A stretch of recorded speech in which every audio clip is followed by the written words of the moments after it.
Students, मेरे channel पर आपका बहुत बहुत स्वागत है। आज हम महाजनपद एवं मगध और जैन बौद्ध धर्म का उदय हुआ था 6ठी शताब्दी ईसा पूर्व, उसके ऊपर बहुत महत्वपूर्ण प्रश्न उत्तर करने वाले हैं। तो प्लीज़ वीडियो को लाइक कर दीजिए और शेयर कर दीजिए।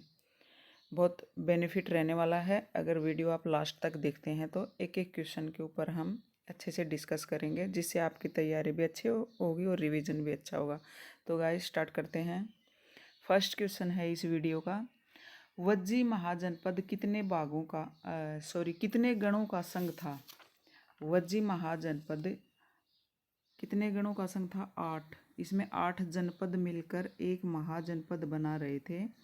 और एक बात याद रखने ये है कि लिच्छवी गणराज्य इसके अंतर्गत आता था वज्जी महासंघ के, और वो गणराज्य था यानी कि गणतंत्र था।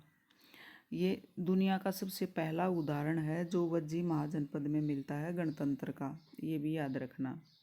और थोड़ा महाजनपदों के बारे में बता दें। महाजनपद 16 थे और जिसमें मगध सबसे ज़्यादा शक्तिशाली था।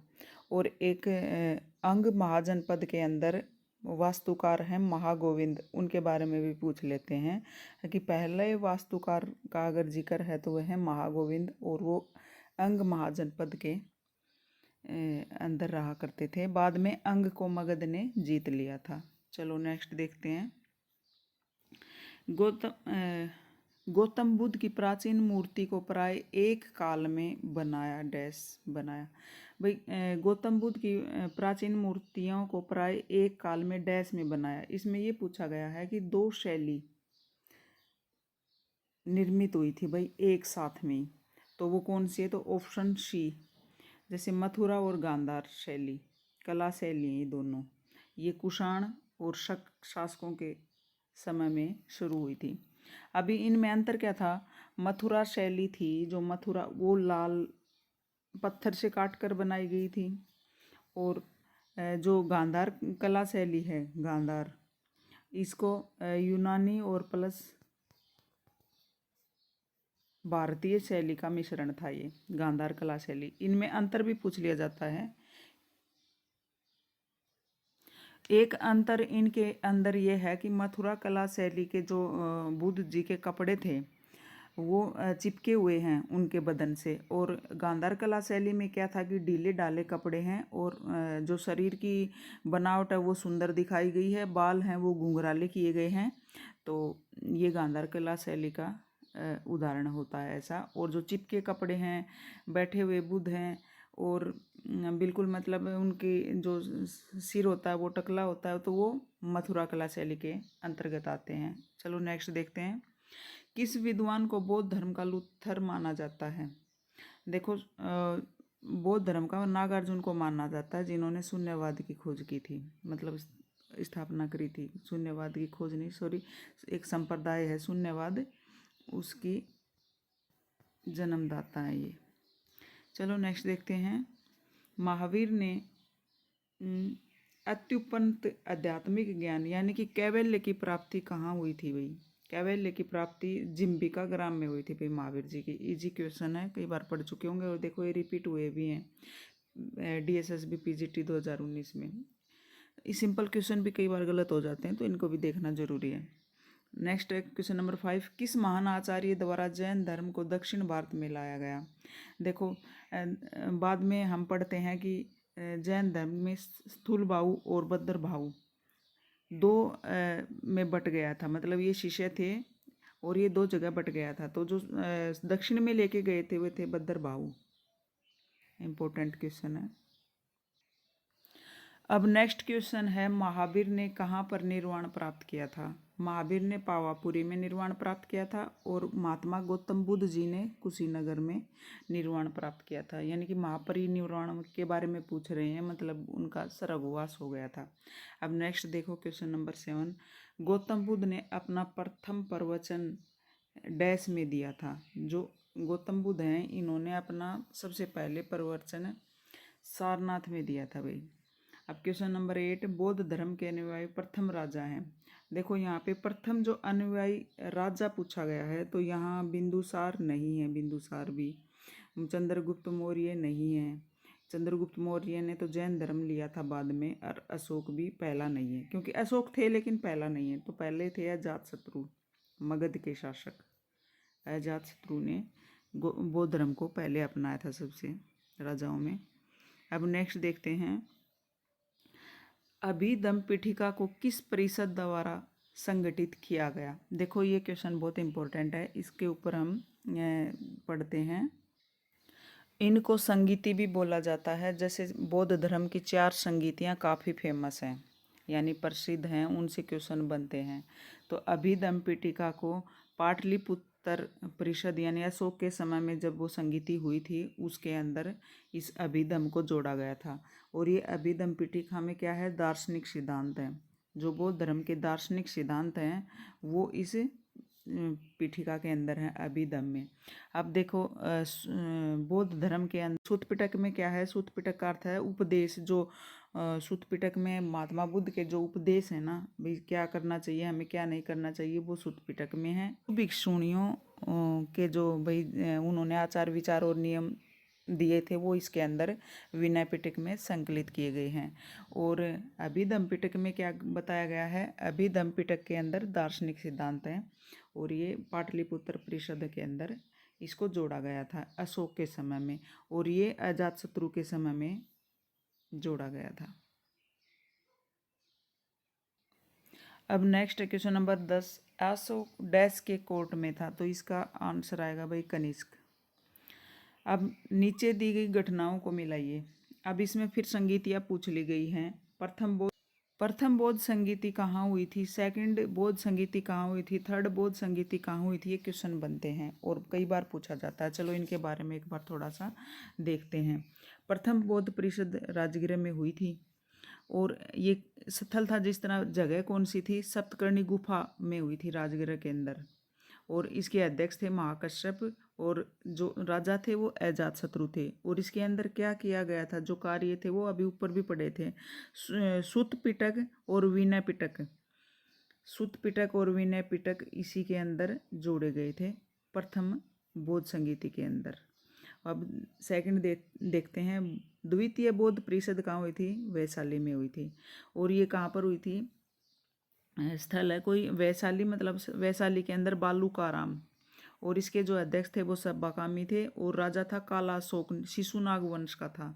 देखो ऊपर वाले में जो ये तो अजातशत्रु था, हर्यक वंश का राजा था, बिंबिसार का बेटा। और ये था द्वितीय बौद्ध परिषद हुई थी, ये वैशाली के अंदर हुई थी, और इसका था शिशुनाग वंश का कालाशोक, शिशुनाग वंश का कालाशोक। और इसका अध्यक्ष था सब्बाकामी, और पहले का अध्यक्ष था महाकश्यप। फिर इसके अंदर क्या हुआ था, सेकंड बौद्ध संगीति में एक चीज़ याद रखने लायक है जो पूछ ली जाती है। इसमें क्या था, भिक्षुओं के अंदर मतभेद हो गया था। कौन सी में हो गया था, भिक्षुओं के अंदर मतभेद, द्वितीय बौद्ध संगीति में मतभेद हो गया था, और ये 2 भागों में बट भी चुका था एक बार। एक को तो बोलते हैं स्थविर, और दूसरे को बोलते हैं महासंगिक। ये पूछ लिया जाता है कि स्थविर और महासंगिक 2 भागों में किस राजा के काल में बट गया, यानी कि कौन सी बौद्ध परिषद में या संगीति में बट गया। तो कालाशोक के समय में याद रखना, शिशुनाग वंश का राजा था, और ये वैशाली के अंदर इनकी संगीति हुई थी, और ये स्थविर और महासंगिक में विभाजित हो गया था। ये पूछ लिया जाता है, बौद्ध संघ में विभाजन हो गया था। अब देखते हैं तृतीय बौद्ध संगत परिषद के बारे में। ये सही मिलान है, पाटलिपुत्र में ही हुई थी, और इसके जो अध्यक्ष थे वो मोगलीपुत्र तीस थे, और इसका शासन किसका था, मौर्य वंश का। 251 ईसा पूर्व बताते हैं ये हुई थी। और जो सबसे पहले हुई थी वो प्रथम बौद्ध संगति 483 ईसा पूर्व हुई थी, वही ईसा पूर्व देख लेना। और जो सेकंड हुई थी वो 383 ईसा पूर्व हुई थी। ठीक है, अभी हम देखते हैं तृतीय बौद्ध संगीति के बारे में थोड़ा सा जानते हैं क्या था। तृतीय बौद्ध संगीति के बारे में देखो, ये सही मिलान है इसका, पाटलिपुत्र में हुई थी, जो आज का पटना है, या फिर उस जगह में अशोक राम या कुकुट राम कोई कॉलोनी है अभी, जो तृतीय बौद्ध संगीति हुई थी। और जो अध्यक्ष हैं वो मोगलीपुत्र तीस हैं, और अशोक राजा था, मौर्य वंश का था, और इसके अंदर क्या हुआ था, इसके अंदर जोड़ा था अभिधम पिटक। देखो हर किसी संगीति में कुछ न कुछ हुआ था, वो जरूरी है। अब एग्जामिनर ऐसे नहीं पूछता पहली बोध संगीति कहाँ हुई थी, सेकंड कहाँ हुई थी, अब थोड़ा सा डीपली जाता तो ये पूछ लेता इसमें क्या किया गया था, किस काल में क्या हुआ था। तो इसमें क्या हुआ था, अभिधम पिटक जोड़ी गई थी तीसरी के अंदर। इसमें क्या था, तीसरी बौद्ध संगीति का उल्लेख एकमात्र भारतीय पुस्तक सामंत पासदिका में मिलता है। और जो इसका जो वर्णन मिलता है वो कोई बुक है सामंत पासदिका, ये बुद्ध घोष ने लिखी थी। सामंत पासदिका पुस्तक का नाम है सामंत पासदिका। सामंत पासदिका आप लिख सकते हैं मेरी आवाज़ सुनकर, पासदिका।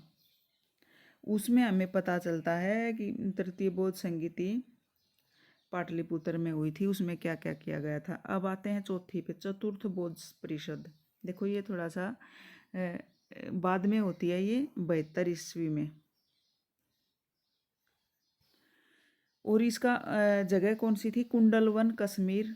और वसुमित्र इसके अध्यक्ष थे, अशोक घोष भी उपाध्यक्ष थे। और जो मेन अध्यक्ष थे वो थे वसुमित्र, उपाध्यक्ष थे अशोक घोष। और कुषाण वंश था और राजा कौन थे, कनिष्क। ये कश्मीर में हुई थी, पूछ लिया जाता है।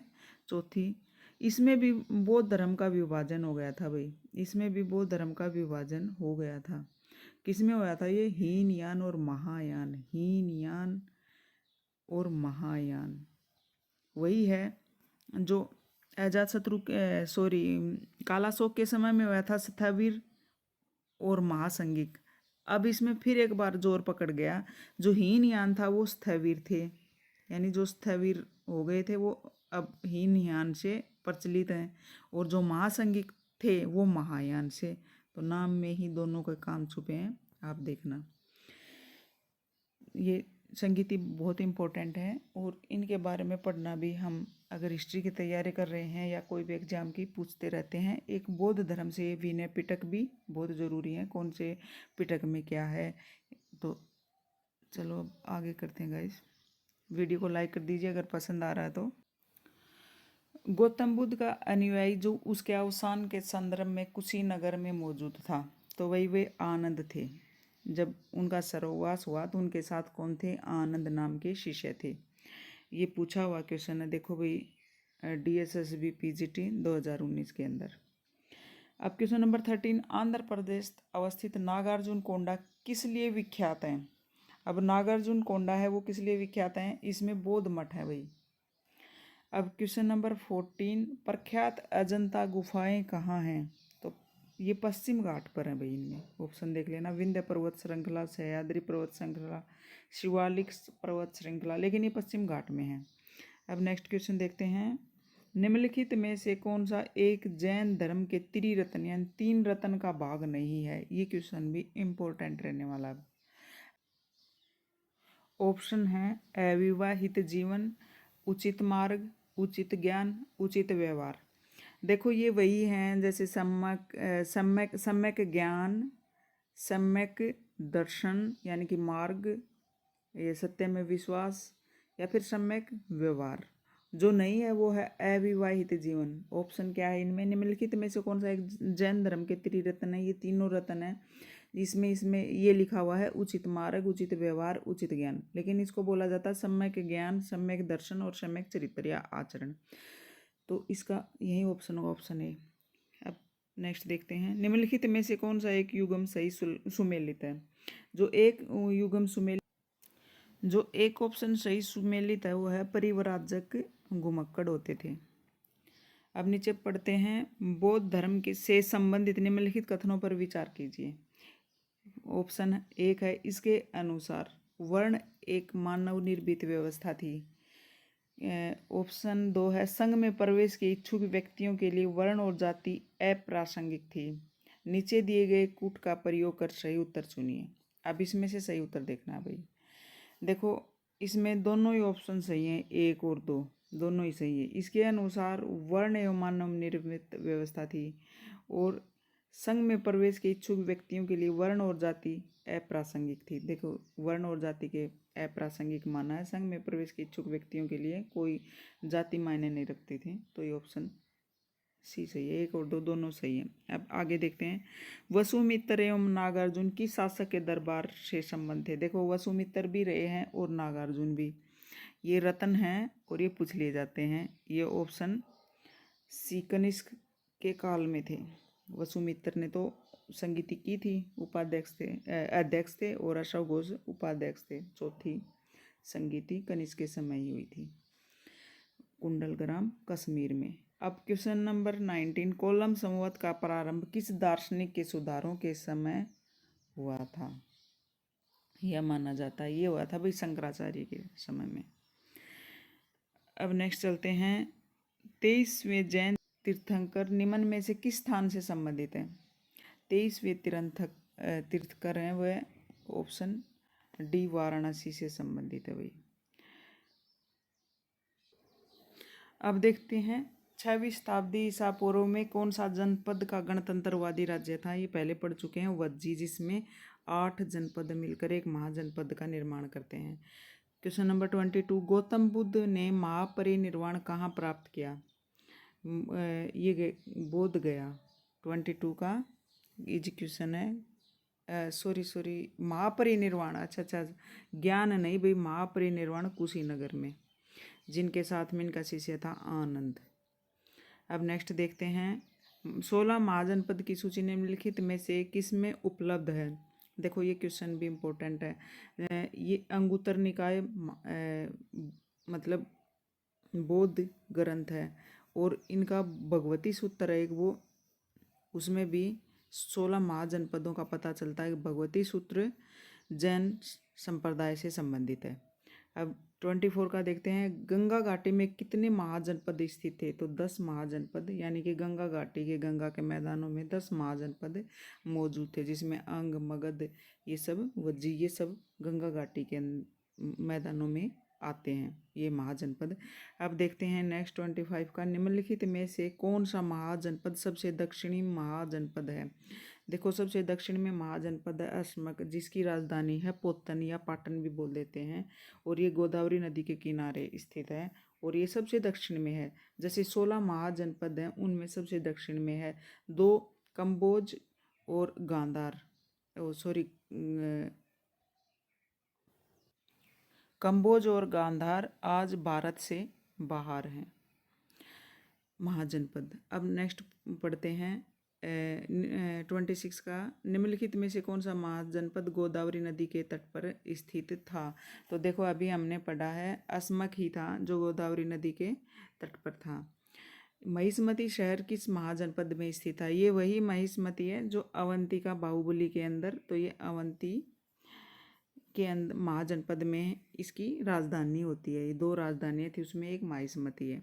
अब नेक्स्ट पढ़ते हैं, द्वितीय बौद्ध समिति किसके शासनकाल में हुई थी। भाई द्वितीय बौद्ध समिति हुई थी कालाशोक के समय में, जहाँ स्थावीर और महासंघिक विभाजन हो गया था 2 जगह पे बौद्ध धर्म का।